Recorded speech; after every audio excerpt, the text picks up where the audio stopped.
Hola a todos, de nuevo, yo soy Noé, el pastor de esta iglesia, que no me presenté antes, y vamos a ir juntos ahora a la Escritura. Estoy muy emocionado por eso, como siempre.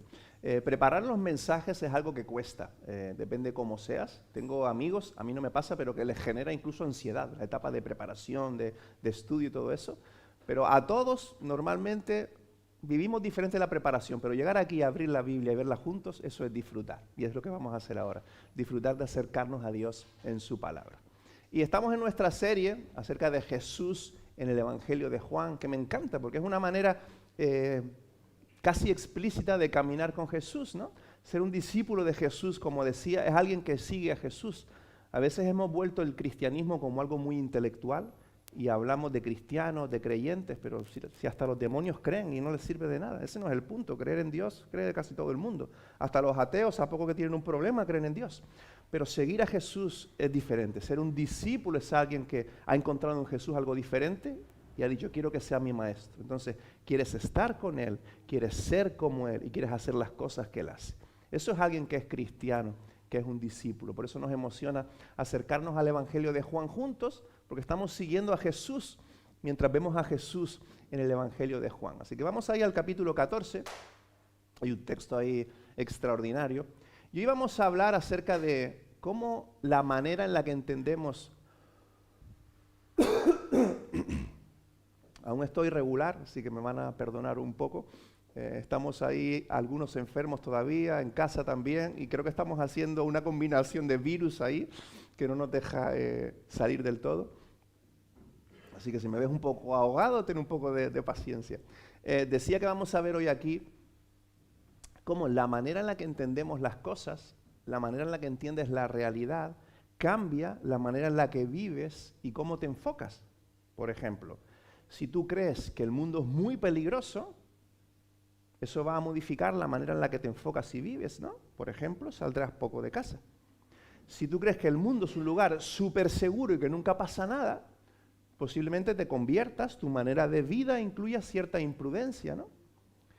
Si tú crees algo acerca de tus hijos, cualquier cosa que tú crees acerca de la realidad de la vida, modifica cómo vives y cómo te enfocas. Y hoy en el texto Jesús quiere modificar cómo vemos la realidad y la vida para que nos enfoquemos y vivamos de cierta manera. Eso es lo que vamos a ver hoy juntos ahí en Juan capítulo 14. Así que vamos a leer ahí Juan 14. Leo en la Nueva Versión Internacional Castellana, como siempre, y dice así el versículo 1. No os angustiéis, decir que Jesús acaba de decir a los discípulos que va a marchar, que ya no va a estar más con ellos, y eso les ha trastornado un poco, están en plan, ¿qué nos estás contando, no? Y Jesús ahí dice, no os angustiéis, confiad en Dios, confiad también en mí. En el hogar de mi Padre hay muchas viviendas, muchas moradas, muchos sitios donde vivir. Si no fuera así, ya os lo habría dicho. Voy a prepararos un lugar. Y si me voy y os lo preparo, vendré para llevaros conmigo. Así estaréis donde yo esté. Vosotros ya conocéis el camino para ir a donde yo voy. Entonces Tomás dijo, Señor, no sabemos a dónde vas, así que ¿cómo podemos conocer el camino? El 6, Juan 14, 6. Yo soy el camino, la verdad y la vida, le contestó Jesús. Nadie llega al Padre sino por mí. Si realmente me conocierais, conoceríais también al Padre. Y ya desde este momento lo conocéis y lo habéis visto. Entonces Felipe dice, pues muéstranos al Padre y con eso nos basta. Pero Felipe, ¿tanto tiempo llevo entre vosotros y no me conoces? El que me ha visto a mí, aquí Jesús está en la estratosfera de la teología, hablando de Dios, el Padre, el Hijo, todo esto, ¿no? El que me ha visto a mí, ha visto al Padre. ¿Cómo puedes decirme, muéstranos al Padre? ¿Acaso no crees que yo estoy en el Padre, que el Padre está en mí? Las palabras que yo os comunico, no las hablo como cosa mía, sino que es el Padre que está en mí el que realiza sus obras. Creedme cuando digo que yo estoy en el Padre y que el Padre está en mí, o al menos, creedme por las mismas obras. El 12. Ciertamente os aseguro que el que cree en mí, las obras que yo hago, también él las hará. Y aún las hará mayores, porque yo vuelvo al Padre. Cualquier cosa que pidáis en mi nombre, yo la haré. Así será glorificado el Padre en el Hijo. Lo que pidáis en mi nombre, yo lo haré. Un texto extraordinario, me encanta. He titulado hoy el mensaje, Cuestión de luz y enfoque. ¿Qué pasó el lunes? ¿Cómo viviste el apagón del lunes? El lunes hubo luz, porque luz había. Lo que no había era electricidad. Pero esta falta de electricidad cambió un poco las rutinas, ¿no? Fue genial porque los lunes, saben que vivimos nuestra fe durante la semana en grupos pequeños, ¿no? Para tener relación, discipulado relacional, invitar a otros al grupo, todo esto, ¿no? Y en mi casa, en mi grupo, nos reunimos los lunes. Si quieres venirte, son grupos abiertos. Y estábamos allí y estábamos sin luz, obviamente. Y pasaron un montón de cosas. Primero, yo vivo en un segundo y el timbre no funcionaba. Así que no nos enterábamos cuando llegaba la gente, todo el mundo dando gritos, yo por el balcón, hay alguien, el de abajo ya llegué, tal. Y cuando estábamos arriba, todos estos sentimientos que nos generaron el apagón, ¿no? Mi hija le llamó Europa Occidental se apagó. Y esto generó cierta inseguridad, ¿no? Algunos tuvieron que comer comida fría, algunos no pudieron cocinar. En mi casa teníamos sobras y Sara y yo las estábamos mirando, que eran verduras y pollo del día anterior, de la nevera.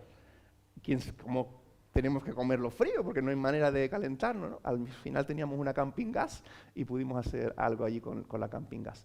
Pero cambió nuestra rutina, ¿no? Hubieron cosas negativas, miedos, inseguridades, pensando, todo el mundo se planteó su vida, en la existencia, ¿no? Todas las teorías conspiratorias se despiertan de repente, ¿no? Pero también hubieron cosas chulas, y no solo en mi casa, con muchos que hablamos, en el grupo pequeño o el martes en Explora el Bautismo, también con otros, familias que hacía meses que no jugaban a juegos de mesa, jugaron a juegos de mesa. Se miraron a la cara, no podían encender la tele, los móviles se quedaron sin batería. Gente me dijo el martes, el móvil se quedó sin batería, qué alivio. Entonces también fue un momento de pensar, qué esclavos somos de ciertas cosas, ¿no? O qué cosas nos están sobrando, qué cosas nos están dominando, ¿no?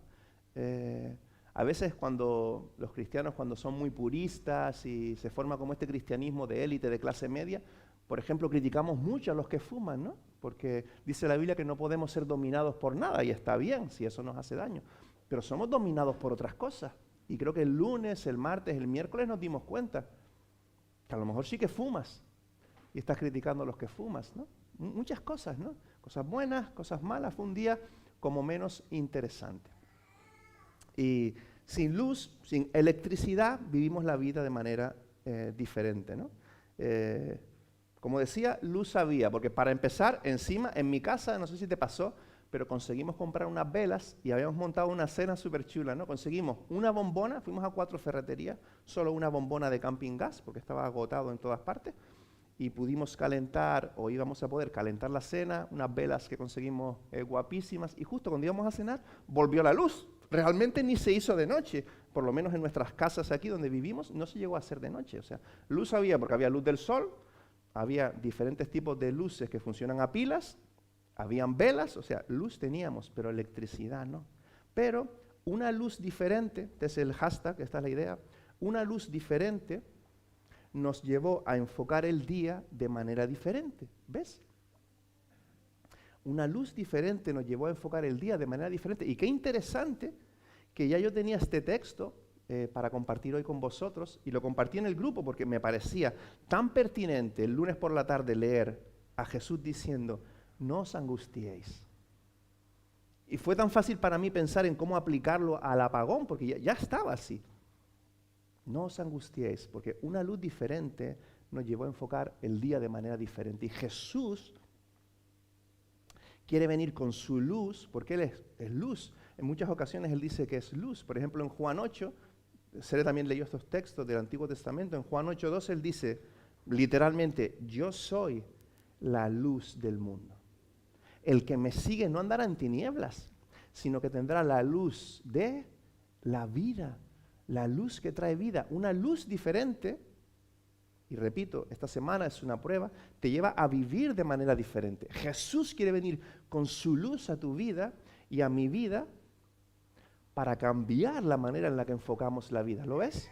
A medida que nos exponemos a la luz de Jesús, nuestra vida va cambiando porque estamos caminando con nuestro Maestro. Repito, tenemos que romper con esta idea del cristianismo occidental, intelectual, de creyentes y cristianos, y empezar a hablar de seguidores. Alguien que está siguiendo a alguien con quien quiere estar. para ser como Él y hacer las cosas que Él hizo. Y a medida que eres un discípulo de Jesús, su luz te impacta y te lleva a vivir de manera diferente. Por eso, cuestión de luz y enfoque. En primer lugar, lo primero que vemos en el texto,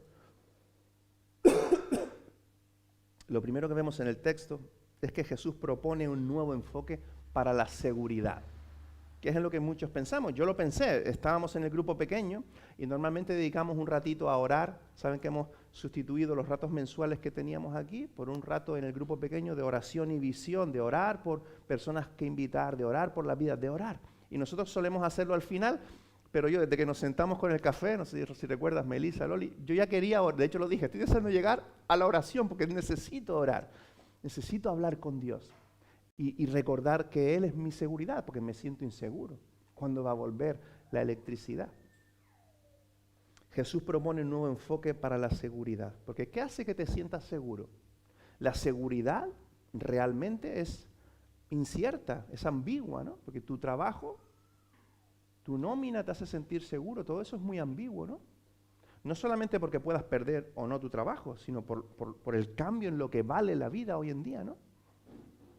La persona con la que vives o tus amigos es lo que te hace vivir seguro. ¿Qué es aquello a lo que te estás realmente agarrando para sentirte seguro? Muchas cosas a las que nos agarramos, ¿no? Estos primeros discípulos, como decía, estaban literalmente patas arriba, porque Jesús se había convertido en su rabí, su maestro.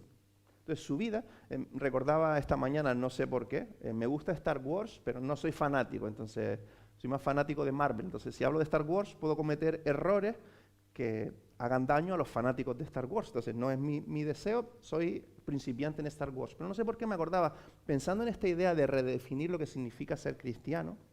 En Star Wars existen los maestros Jedi, los que manejan las espadas y todo esto, y luego existe siempre los maestros Jedi. ¿Quién va con ellos siempre? Un aprendiz que se llama Padawan, creo. Siempre tienen a un Padawan, ¿no? De hecho, de esto va la película, ¿no? No voy a contar más, supongo que las habrás visto, pero siempre tienen a un Padawan que es su aprendiz, siempre. ¿Y el aprendiz qué hace? Es Padawan, no hay ningún friki aquí de Star Wars para que me ayude un poco con esto. ¿No? ¿Qué está pasando? Creo que es Padawan, ¿eh? Si no, aprendiz. Da igual, siempre hay un aprendiz, suele ser más joven, y está el maestro Jedi, suele ser esta persona equilibrada, zen, que hay un terremoto, pero no pasa nada, o sea, no se desequilibra con nada, y luego siempre tiene un aprendiz, ¿no? Pues Jesús es nuestro maestro, porque este aprendiz en Star Wars, ¿qué hace? Está siempre con su maestro, está aprendiendo de su maestro, y está convirtiéndose mínimo en su maestro. Dicho el texto, y hablaremos de eso, termina Jesús, el supermaestro Jedi, diciendo, cosas mayores que las que yo he hecho vosotros haréis. Lo que pasa es que ellos son aprendices, todavía son padawans y no son capaces de entender qué significa eso. Pero estamos siguiendo a Jesús. Y los discípulos, todos estos discípulos, Mateo, el versículo 5, Felipe, versículo 8, están siguiendo a Jesús y su maestro les dice, me voy. Entonces, están patas arriba y Jesús les está intentando explicar, pero esto rompe con su paradigma, con su status quo, rompe. Ellos no quieren eso. Y Jesús les está explicando, pero ellos no quieren escuchar. Porque ellos quieren que la vida sea de determinada manera. Ellos tenían un plan para Jesús y Jesús está rompiendo con el plan que ellos como discípulos tenían para Jesús. No sé si te suena esto. ¿Ha roto Jesús alguna vez tus planes? Los planes que tú le habías dado a Jesús, por los que llevabas orando tiempo, Jesús de repente las circunstancias ves que es otra cosa, la vida es otra cosa. Te puede pasar en cosas pequeñas, en el cole tú querías que el cole de tus hijos, o en cosas grandísimas, catastróficas, familiares, enfermedad, muerte, vida nueva. Entonces los discípulos están así porque Jesús ha cambiado sus planes y no están escuchando lo que Jesús dice, simplemente han escuchado, me voy. Entonces Jesús, ¿qué sucede cuando tenemos un plan para nuestras vidas? En vez de Dios tener un plan, tenemos un plan maravilloso para nuestras vidas y Dios lo cambia. ¿Qué viene a nuestras vidas? Angustia. Y es cuando peleamos con Dios, cuando nos sentimos inseguros, algunos cuando empiezan a perder su fe en Dios. Si el cristianismo quizás era una cosa más intelectual que seguir a un maestro. ¿Y qué hace Jesús? Es precioso lo que hace Jesús, Porque Jesús, súper empático con estos que están con una pataleta, versículo 1, ¿qué les dice? Con el cariño de una madre les dice, no os angustiéis. ¿Eh? Y hoy te lo dice a ti también, a mí también. No os angustiéis. Confiáis en Dios. Juega bien con la teología, porque los judíos tenían claro que hay un creador. Entonces les dice, confiáis en Dios. Confiad también en mí. Confiáis en Dios, que eso es cierto. Confiad también en mí. Yo sé lo que estoy haciendo, ¿no? Entonces, el paradigma nuevo que Jesús propone para nuestra seguridad, en primer lugar, es Él mismo. No os angustiéis, confiad en mí. Déjate amar por mí, entiende que estoy al mando. Sigo siendo el maestro. Refúgiate en mí, refúgiate en la palabra, refúgiate en los salmos, refúgiate en la comunidad, pide ayuda a alguien, a un hermano, a alguien más. Muestra tu debilidad, tu vulnerabilidad a alguien más. Alguno que otro a mí, pero también entre vosotros, repartamos un poco el trabajo. Comparte con alguien tu vulnerabilidad, camina con alguien más. Si todos luchamos, lo que pasa que no solo pasa en la iglesia, en el club de padres, en el que estés, si estás en la escuela de adultos, siempre parece que a todos les va bien, que todos son fuertes, pero si es que todos somos débiles. En realidad es así, y a medida que vas creciendo te das cuenta, porque supongo que llega un momento que llegas a los 80 años y te sigues sintiendo débil, y ahí por fin entiendes que todos somos débiles. Pues sé vulnerable con alguien más, camina con alguien más. Jesús está diciendo, confía en mí.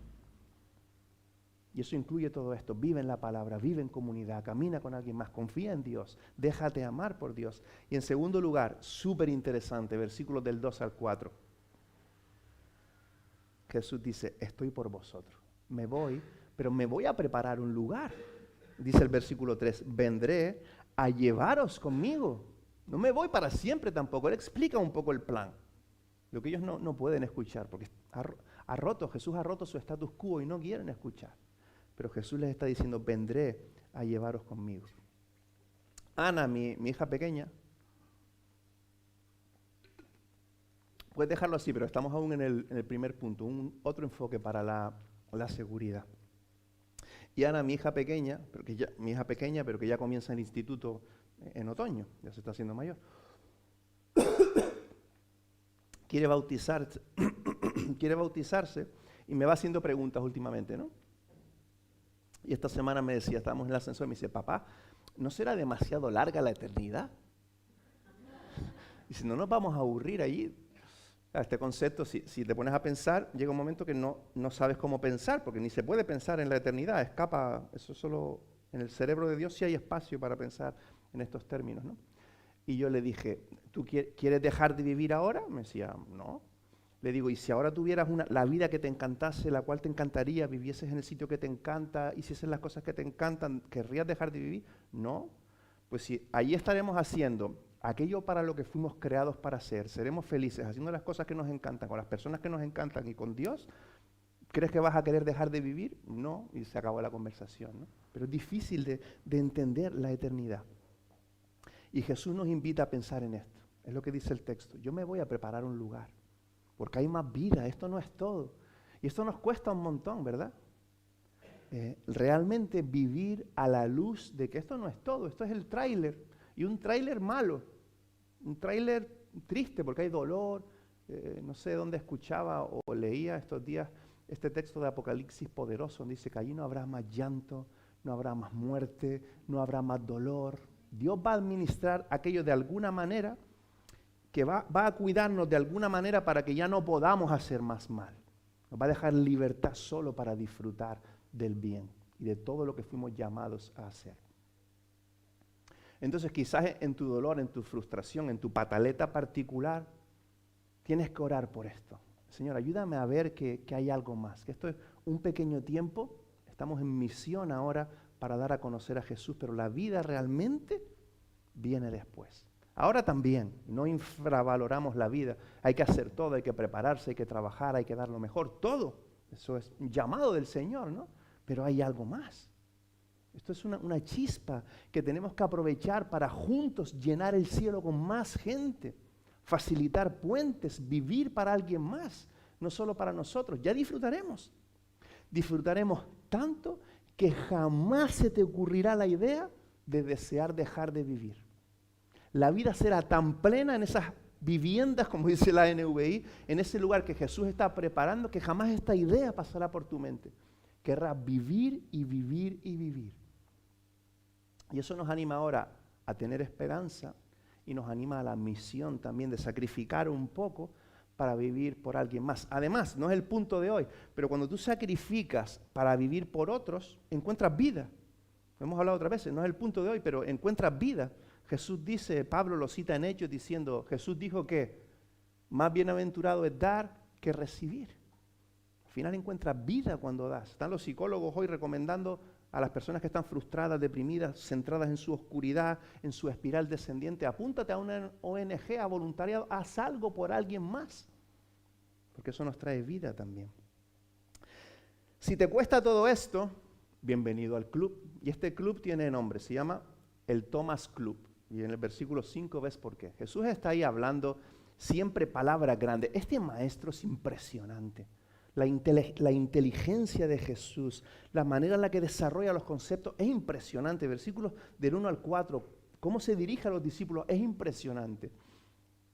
Y es súper cómica la manera en la que Tomás responde. Y te representa a ti y me representa a mí. ¿Puedes leerlo ahí en la NVI, Shere? El versículo. Eso, la NTV, el versículo 5.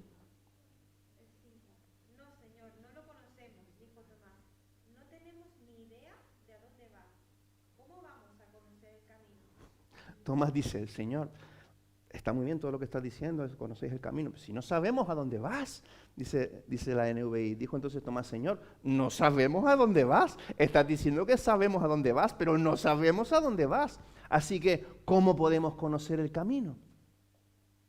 Así que si luchas con inseguridades, con luchas de fe, con cosas, es parte de ser un discípulo. Esa lucha es parte de ser un discípulo. Pero Jesús ahora clarifica otra parte, que ahora sí es el segundo punto, un nuevo enfoque para la persona de Jesús. Volvemos a la idea principal, ¿no? Cuando tú ves las cosas de manera diferente, vives de manera diferente. Eso se entiende, ¿verdad? Cuando tú la realidad la entiendes de una manera, eso influye en tus miedos, en lo que te hace sentir seguro, en lo que te hace sentir feliz, en lo que quieres hacer o no hacer, la manera en la que entiendes la vida. Por eso personas que tienen una deficiencia para entender la realidad y ven cosas que no son, viven de manera tan extraña, porque están viendo otras cosas ya como enfermedad y viven de manera muy extraña. Y eso nos pasa a veces siguiendo a Jesús, que vivimos de manera muy extraña porque realmente no estamos teniendo ojos para ver la luz de Jesús. Entonces necesitamos otro enfoque acerca de la persona de Jesús también. Y Jesús dice, versículo 6, épico también. Tomás acaba de preguntar, Señor, no sabemos a dónde vas, no sabemos el camino. Jesús, yo soy el camino. Nos cuesta pillarlo mucho, ¿no? Yo soy el camino. Ya ha dicho que es la luz varias veces, ¿no? Ahora, yo soy el camino. Yo soy la verdad. Para vivir la vida que vale la pena necesitamos tener una visión objetiva de lo que es verdad. Jesús dice, yo soy el camino, yo soy la verdad, que es todo sinónimo, todo complementario, ¿no? Y yo soy la vida.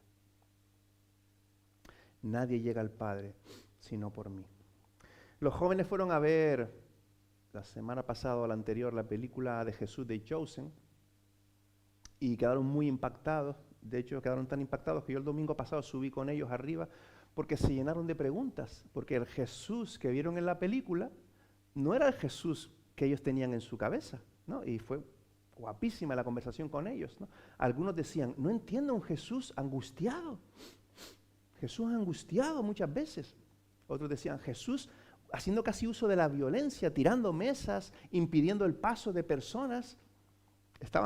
Les había explotado la cabeza porque no sé qué tipo de Jesús, no sé, Modocito o Buda o qué tipo de Jesús vamos teniendo en nuestra mente, pero este Jesús no era el que tenían en su mente. Empezamos a ver los textos, empezamos a hablar acerca de todo esto, cómo esto valida las emociones, muchas cosas, ¿no? Interesante.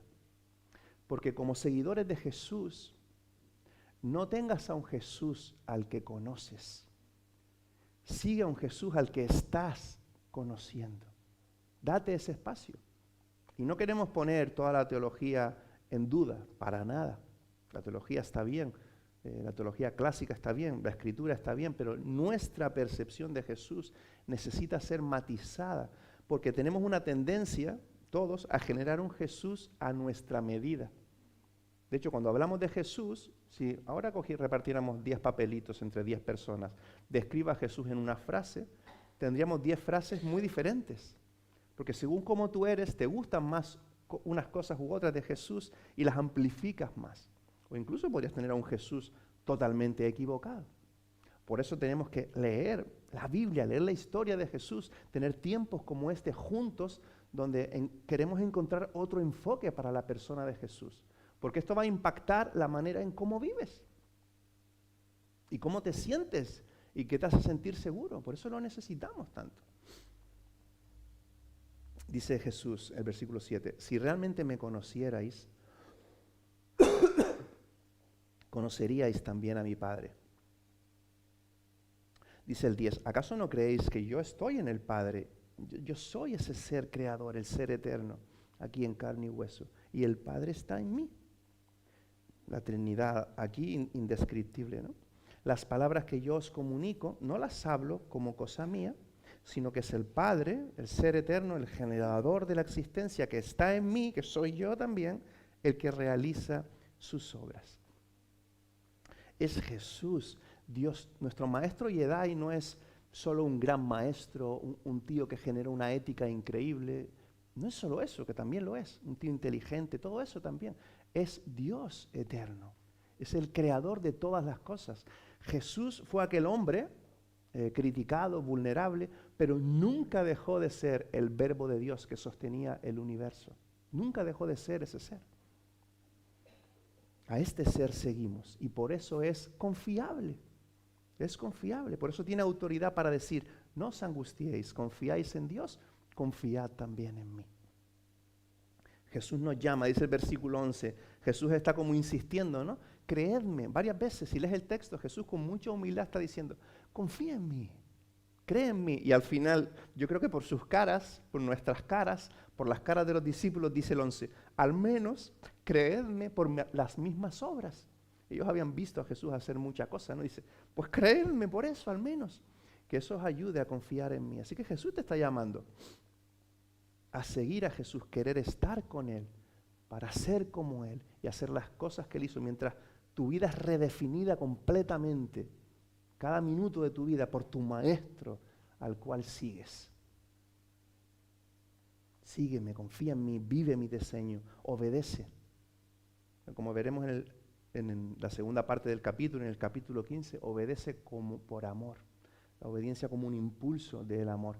Hablaba con los jóvenes porque toda esta teología del cristianismo y los creyentes y el perdón fácil y todo esto, mal explicado, se convierte en nada, ¿no? Los jóvenes a veces dicen, sí, pero ¿qué es pedir perdón y ya está? Y no entienden del todo, ¿no? Claro, no es pedir perdón y ya está. Estamos siguiendo a alguien que además nos perdona. Pero estamos siguiendo a alguien y el punto siempre está en la fe. Muchas veces los jóvenes decían, pero puedo vivir de cualquier manera y pedir perdón y ya está. Son las conclusiones a las que llegamos y son lícitas y deben ser así porque en Romanos Pablo también da lugar a esa conclusión y dice, entonces pecaremos para que la gracia abunde. Parece tan fácil y tan así que es la conclusión a la que tenemos que llegar. Por eso hay que explicarlo un poco más y pensarlo un poco más. Y yo hablaba con ellos y les decía, creo que lo hablaba con Noah, lo hablaba con ellos luego. Si yo le digo a una de mis hijas que su dormitorio está ardiendo en llamas, que tenemos que salir, y mi hija me dice, sí papá, confío en ti, pero luego va y se mete en su cuarto, eso mínimo es una paradoja. Entonces, ¿qué significa si nosotros le decimos a Jesús, confío en ti, y luego vivimos de cualquier manera, menos de una manera que da algo de luz de que realmente estamos siguiéndole? Significa que realmente no confiamos en Él. Por eso siempre es cuestión de fe, siempre es cuestión de si estamos siguiendo a nuestro maestro o no. ¿Por qué pecaron Adán y Eva? Lo he dicho muchas veces. ¿Por qué?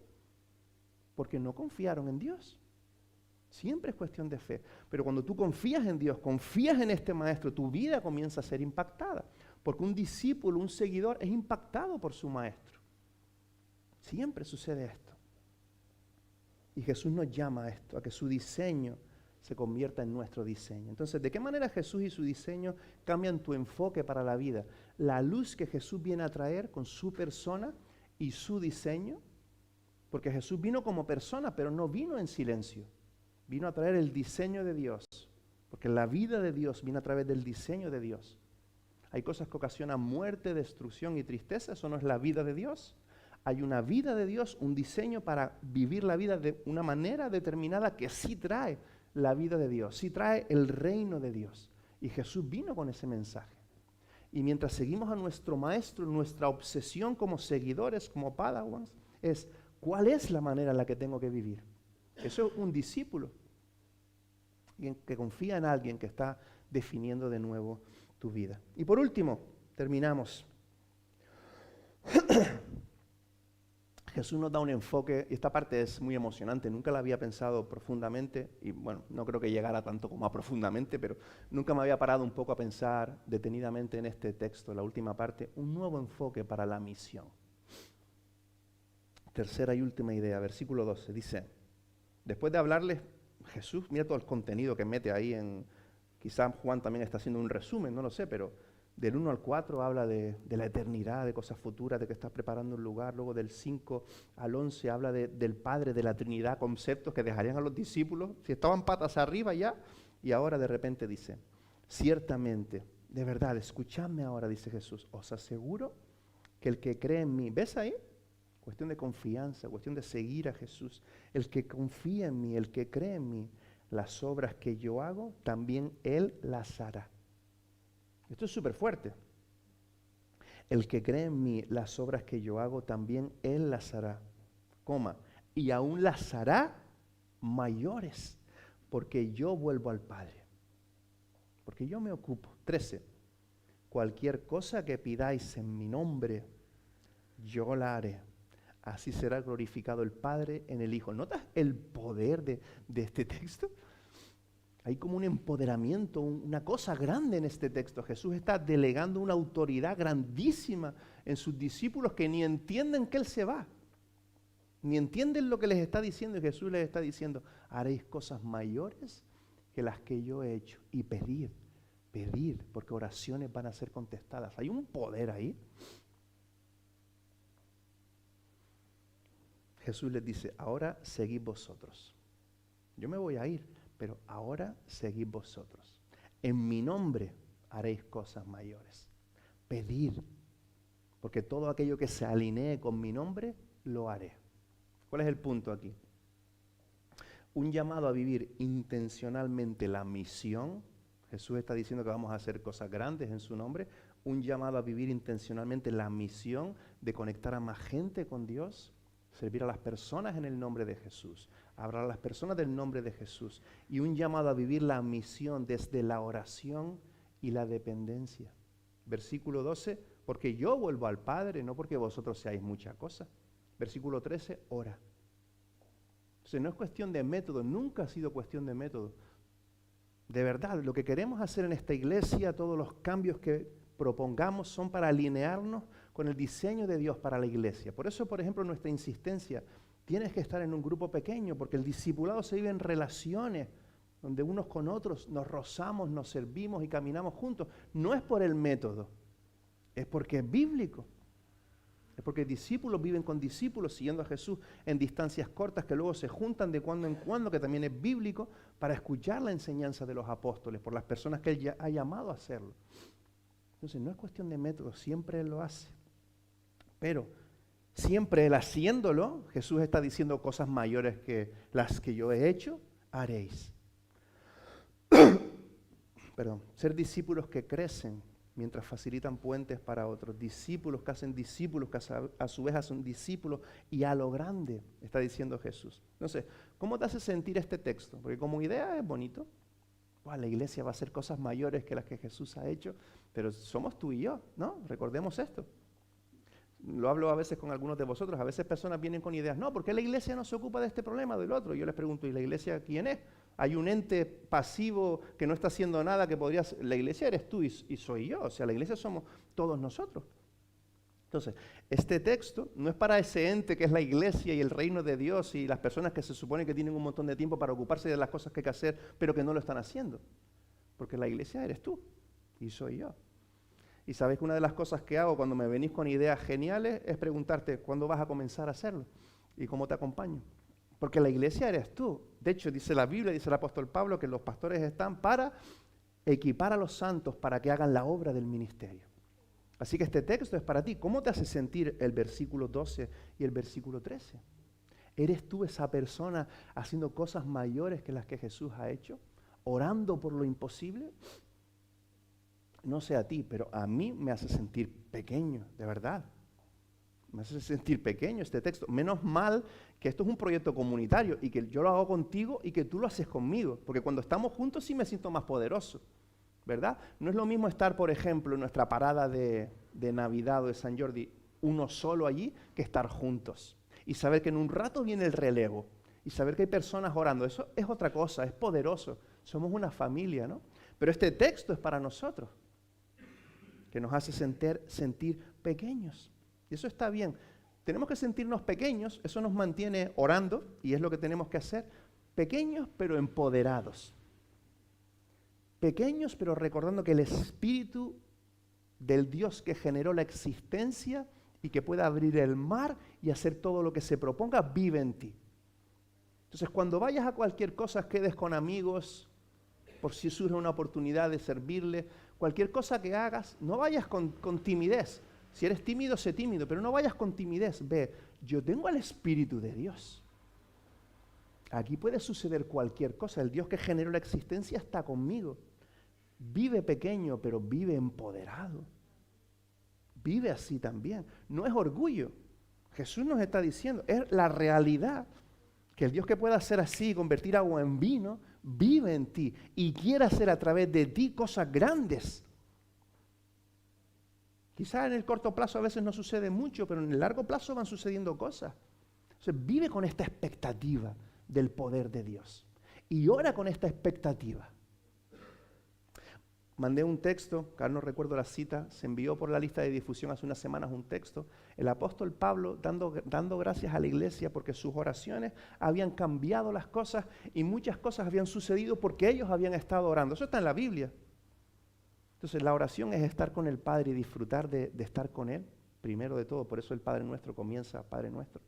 Pero luego es pedir cosas grandes que van a suceder. Porque todo aquello que se alinee con el nombre de Jesús va a suceder. Así que tenemos que vivir así, pequeños, pero empoderados. Termino con esta historia, no sé si recuerda, en varios evangelios está la historia en la que Jesús alimenta a miles, ¿no? De hecho es muy típico en las películas de Jesús y todo esto. Y es muy curioso porque lo hace 2 veces. Yo creo que esto es súper intencional. Primero alimenta a 5,000. Con 5 panes y 2 peces. Primero hace esto con 5,000.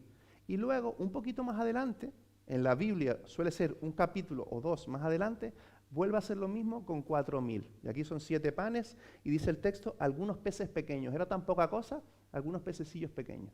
Lo hace 2 veces, con 5,000 hombres y su familia y luego con 4,000. ¿Qué sucede las 2 veces con los discípulos?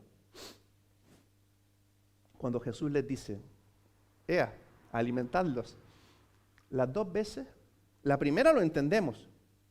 Los discípulos dicen, está flipando Jesús, o sea, has visto la gente que está aquí, no tenemos, solo tenemos 5 panes. Pero la segunda vez que sucede, lo mismo.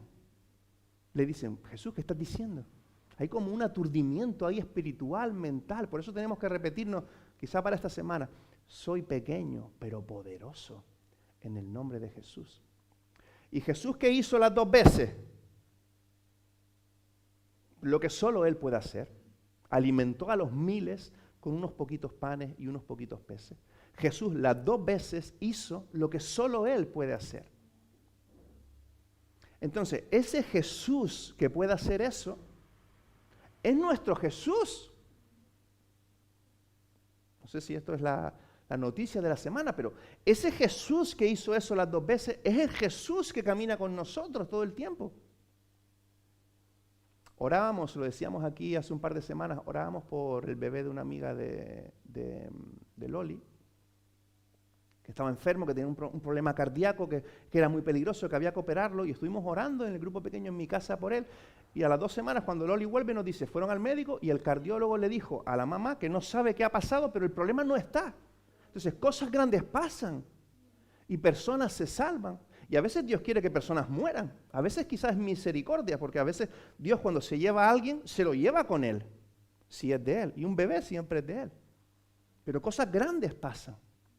Y repito, el Jesús que allí con sus discípulos que no sabían cómo hacer aquello, lo hizo, es el mismo. Es el mismo que está con nosotros impulsando y haciendo todo lo que solo Él puede hacer para que crezcamos juntos mientras facilitamos puentes. Por eso pequeños, pero empoderados.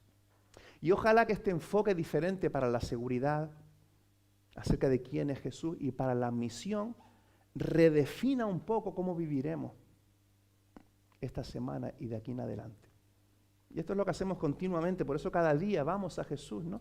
Para que Él con su luz siga viniendo, siga redefiniendo quiénes somos y cómo vivimos. Y lo hacemos hasta que Él venga, porque necesitamos recordar una y otra vez quiénes somos, quién es nuestro Dios y cuál es nuestro llamado. ¿Terminamos orando juntos?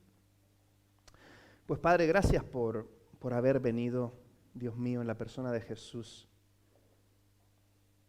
Y gracias porque Él está con nosotros. Recuerdo ahora en Mateo cuando al final en el capítulo 28 envías a tus discípulos a hablar de la gran noticia de Jesús por todo el mundo, a todo pueblo, a toda nación, a bautizarles, a enseñarles todo lo que dijiste acerca de tu diseño. Les dijiste que les dabas poder para hacerlo y que ibas a estar con ellos hasta el fin del mundo. Y hoy queremos recordar eso, Señor. Primero que este poder nos remueva un poco,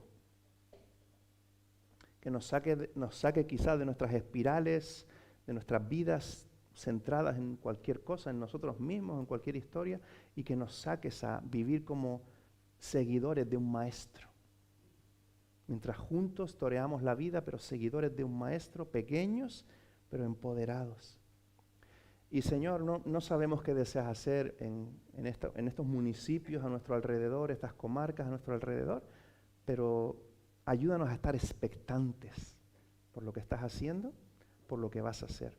Y ayúdanos a cuidar lo que haces, Señor. A medida que personas nuevas llegan, a medida que hay nueva necesidad, un nuevo sufrimiento, una nueva situación dolorosa, pasa a estar dispuestos a poner nuestras manos ahí para acompañar, para amar, para ser generosos, para sostenernos unos a otros. Ayúdanos, Señor, sobre todo a entusiasmarnos contigo, a ser seguidores, discípulos que queremos seguirte, a pesar de que no entendemos todo, mientras tú nos vas volviendo más como tú. Y como dice este texto, comenzamos a hacer las cosas que tú hiciste y mayores que las que tú hiciste. Te adoramos, Señor, Dios del cielo y de la tierra. En el nombre de Jesús. Amén.